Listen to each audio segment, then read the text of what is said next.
성공을 찾아 베트남에 진출한 한국인 자영업자 중 68%가 6개월 만에 철수한다는 사실을 아시나요? 베트남은 동남아의 용이 아닌 한국인 자영업자에겐 정글 속 전쟁터입니다. 월 2억 원을 버는 맥주집, 하루 매출 1000만 원 카페 등 꿈꾸던 베트남 창업 현실은 고작 1년도 버티지 못하고 들고 온 자본금 전액을 날리는 충격적인 결과가 현지에서 속출하고 있는데요.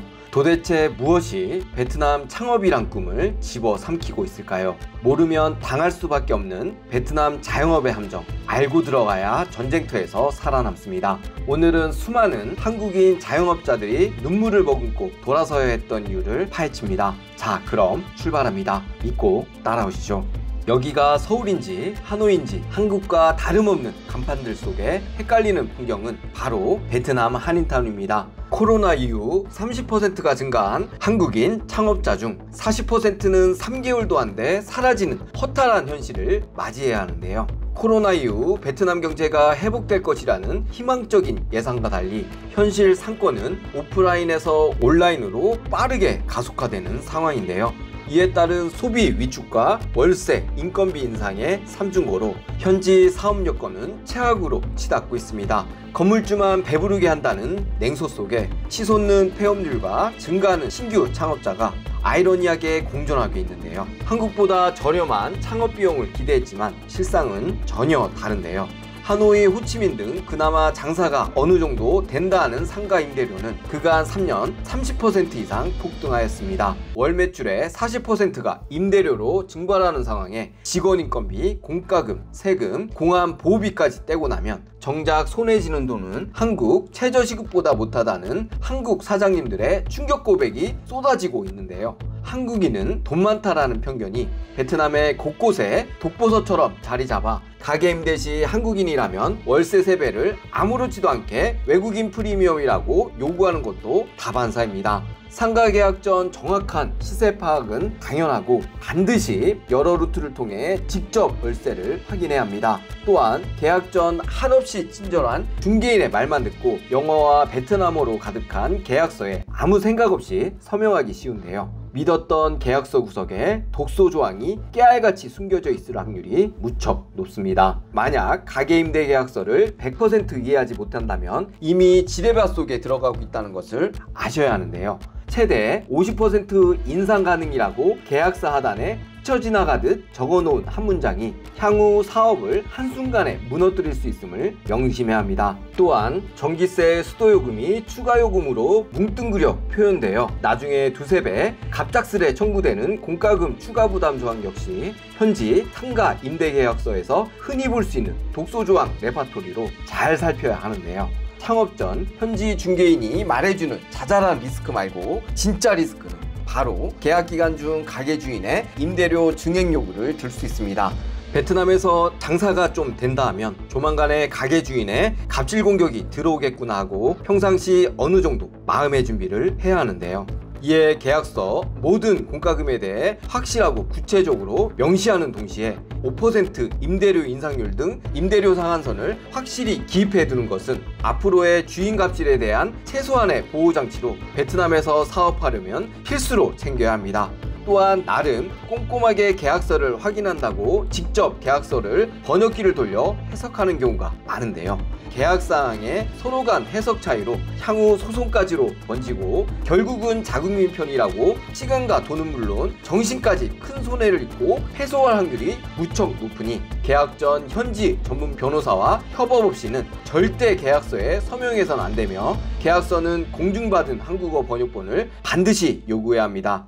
현지 사업자들이 흔히 하는 말로 베트남 세법은 사계절이 아니라 24절기다 하는 말이 단순히 하는 농담이 아닌데요. 베트남 세법은 2023년 이후 연간 10회 이상 세법이 개정될 정도로 평소 오락가락 자주 변경되는 것으로 유명합니다. 2025년 상반기 세무조사 건수는 150%가 증가하였고 이에 따른 평균 벌금은 2천만 동으로 나타났는데요. 잦은 세법 변경에 서류 미제출은 과태료로 이어지며 제때 내지 못한 과태료 누적은 영업정지로 이어져 결국 폐업을 맞이하는 악순환이 반복되고 있습니다. 최근 현지 세무당국은 연매출 2억 동 이상 사업자를 대상으로 전자세금계산서 발행과 포스 설치를 의무화했는데요. 이로 인해 매출 추적이 강화되며 소매점 40% 가까이 매달 500만 동 이상 추가 부담이 생겨 현금 거래 위주의 사업자들은 가혹한 생존 위기를 맞고 있습니다. 하노이 상인연합회 조사에 따르면 이번 정책으로 인해 매달 30시간을 세금 처리에 쏟아야 하며 이에 따른 불필요한 인건비까지 부담되어 현금 거래 위주 업체들의 60% 이상 폐업 위기에 놓인 것으로 나타났습니다. 특히 현금 거래 위주가 많은 소상공인들의 매출 추적이 갑자기 투명해지면서 저마진 소규모 업종부터 차례로 무너지고 있는 상황입니다. 특히나 은퇴 자금을 들고 와 자영업을 시작하는 경우가 많은 베트남에서 50대 이상 소상공인이 특히 많아 스마트폰의 복잡한 세금 신고 절차와 미숙한 디지털 격차로 인해 멋모르고 나중에 거액의 벌금 폭탄을 맞을 수 있기에 특히 우려가 되는 상황입니다. 이에 현지 세무사와 정기적인 상담과 협업은 이제 선택이 아닌 필수로 오락가락하는 세금 정책에 따른 리스크를 반드시 사전에 차단하시기 바랍니다. 만약 손님이 가득한 상황에 제복을 입은 공무원이 불쑥 찾아와 무슨 중죄라도 지은 듯이 고압적으로 여기저기 가게를 뒤져 규정 위반으로 자기 마음대로 벌금 500만 동을 때리는데요.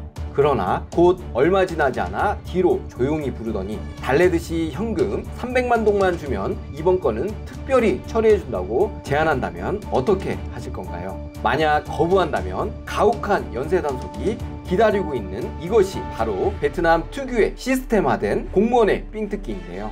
문제는 법은 모호한데 단속은 가혹하다는 것입니다. 애매한 기준에 공무원 지맘대로 단속이 더해져 결국엔 뒷돈 요구로 이어지는 부정부패의 악순환이 반복되고 있는데요.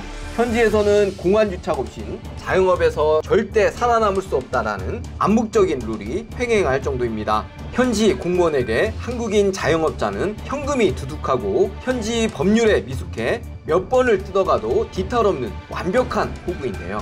2025년 호치민 무역관 조사에 따르면 한국 기업 73%가 공무원의 삥뜯기를 경험할 정도로 베트남에서 사업하려면 당연히 겪어야 하는 일상 중 하나입니다. 달라면 다 준다는 삥뜯기 오아시스로 한번 소문나면 8월 환경과 9월 노동청, 10월 소방서 등 끝도 없이 찾아와 단속 비용으로 월 평균 80만 원이 나간다고 베트남에서 편의점을 운영하는 사장님이 헛웃음을 지으셨는데요. 오라는 손님은 안 오고 삥을 뜯기 위해 툭하면 찾아와 가게 먼지 하나까지 꼬투리 잡아 영업 자체를 마비시키는데요. 결국은 원활한 영업을 위해 말도 안 되는 삥뜯기에도 울며 겨자 먹기로 어쩔 수 없이 돈을 건네가며 하루하루를 버티고 있는 상황입니다.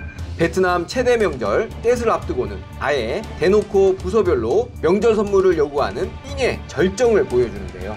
조금이라도 이 같은 만행을 줄이려면 공무원들의 가게 입장 시 인사, 요구 내용, 거절 의사표명까지 3단계로 녹음하고 현지 변호사와 사전 계약하여 시간당 상담비를 지불하여 긴급시 즉각 변호사가 개입하게 하는 것도 현지에서 많이 쓰는 대비책인데요. 또한 가게 곳곳에 CCTV 기록 중이라고 잘 보이게 경고문을 붙이는 것도 필수적으로 설치하시기 바랍니다. 좋은 게 좋다고 돈을 달라고 다 주는 것은 베트남에서 절대 현명한 방법이 아니라는 것을 무조건 명심하시기 바랍니다. 현지 인력 고용 시 영어 가능이라고 써놓은 이력서에 많은 사장님들이 오늘도 속아 넘어가는데요. 막상 업무 지시를 내리면 눈만 꿈뻑꿈뻑 뜨고 말귀를 제대로 이해하지 못해 바쁜 영업 중에 일이 지체되는 것이 태반으로 한국 사장님들은 직원들과의 언어 장벽을 현지 자영업 최대 고충으로 꼽을 정도입니다. 이에 반드시 직업 면접에 직접 주문 처리를 할 수 있는지 기본적인 실무 테스트로 의사소통이 되는지 확인이 필수입니다. 또한 30분을 늦어도 아무렇지 않게 퉁치는 한국과 180도 다른 현지인들의 시간 개념에 한국식 빡빡한 스케줄링이 베트남에서 잘 통하지 않는 것도 사전에 알고 가야 하는데요. 한국보다 많이 유연한 현지 직원들의 시간 개념에 한국식 5분 전 도착을 강요하면 반발심만 키워 가게를 그만두는 직접적인 원인이 될 수 있습니다. 이에 출근 시간 30분 유예 구간 설정이나 정시 출근 시 1.2배 인센티브로 유인하는 것이 강력한 페널티보다는 효과가 더 좋으므로 꼭 참고하시기 바랍니다. 베트남 직원들의 갑작스러운 휴가 요청도 폐업을 부추기는 큰 적인데요. 수많은 가족 행사, 생일, 친척 결혼식까지 이유도 각양각색입니다. 언제 터질지 모르는 직원들의 갑자기 내일 고향 갈래요란 말에 그때마다 가게 운영이 마비되는 극심한 스트레스를 견뎌야 하는데요. 베트남 직원 중 열의 7은 직장보다 가정 문제가 우선순위가 더 높다는 것을 아셔야 합니다. 전 직원이 휴가 대체금표를 사전에 작성하여 항상 서로 간 인식할 수 있도록 하는 것이 핵심인데요. 또한 정규직, 아르바이트, 비상인력 간 적절한 비율 유지는 필수이며 긴급 상황을 대비해 2명 이상 백업 인력을 항상 준비해놔야 베트남 자영업이란 정글에서 생존할 수 있습니다.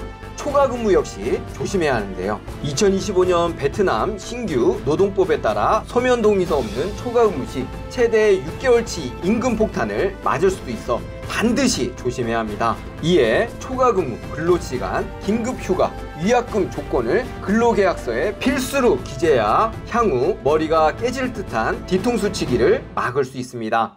베트남에서 사업 여건은 날이 가면 갈수록 악화되고 있습니다. 지금까지 베트남 사업 환경 변화에 대응하는 현실적인 전략을 공유해 드렸는데요. 작은 실천이 모여 큰 성과를 만든다는 점을 꼭 기억하시고 오늘도 현지에서 고군분투하시는 모든 분들께 응원을 보냅니다. 오늘 영상이 도움이 되셨다면 구독, 좋아요, 알림 설정으로 베트남 생활의 성공 노하우를 누구보다도 빠르게 확인하시기 바랍니다.